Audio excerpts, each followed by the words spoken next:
Whether it's financial, health, or just wanting to live a better life, the new year is a great time for people to reset. But how can you stick to those resolutions? We have Mark with Brazos Valley Mental Health and Wellness here to tell us more about that. Thank you so much for being here. Hi, thank you for having me. Well, we appreciate it. When it comes to resolutions, it's really kind of shifting the way that you act and behave. How is it that we can almost retrain our brains so that we can keep these resolutions? Okay, first thing I like to do is to challenge people rather than setting a goal, setting a direction that they want to see themselves go in.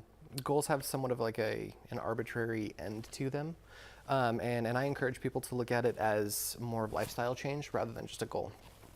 So if it's eating healthier, doing more exercise, if you set these goals, once you hit that, then you're kind of done. At the same time, if you're not reaching that same goal, it can be almost more so off-putting, or I guess demoralizing. But if you change it to setting a direction, it also allows you to set some additional milestones, which could be seen as goals. That if I want to be healthier, I want to hit these certain milestones, right? In my first, let's say, month, if I want to eat healthier, right, I'm going to stop eating fast food X amount of times. If I say that that's going to be that end goal, once I meet that, okay, I've met it. But if I say I want to eat healthier, right, I'm going to start off with cutting back on X, Y, and Z. You always have room for growth there. The second piece that I encourage people to do is find your why.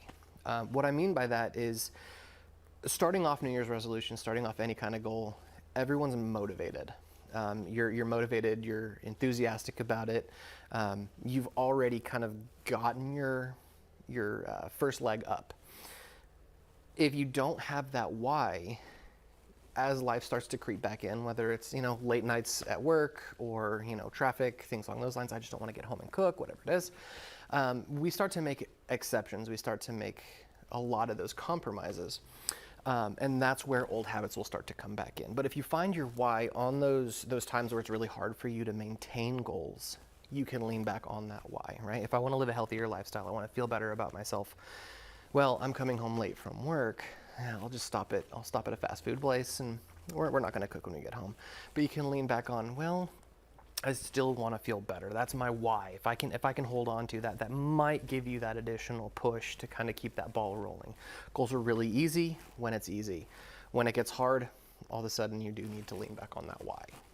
If we have a resolution that involves wanting to improve our mental health, what are some of the first steps that we can take if we want to achieve that adjustment in our life? Okay.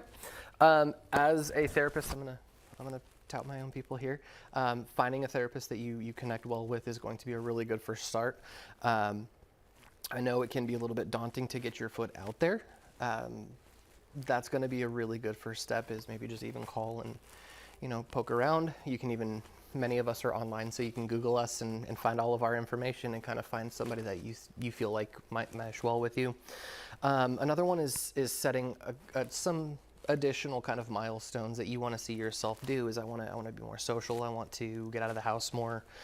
Really focus on some of those things that are drawbacks to that mental health, and see if you can start to chip away at them. Right, going back to the direction rather than the goal is, I want to get out of the house 3 times. I've done it. What now? But if I want to get out of the house more. I want to socialize more. Once I get one of those wins under my belt, then I can start to roll, and I can keep that momentum going. Some really helpful advice for everyone making those goals out, those milestones that they want to reach. Mark with the Brazos Valley Health and Wellness, thank you so much for taking the time to come and speak with us today. Yeah, thank you.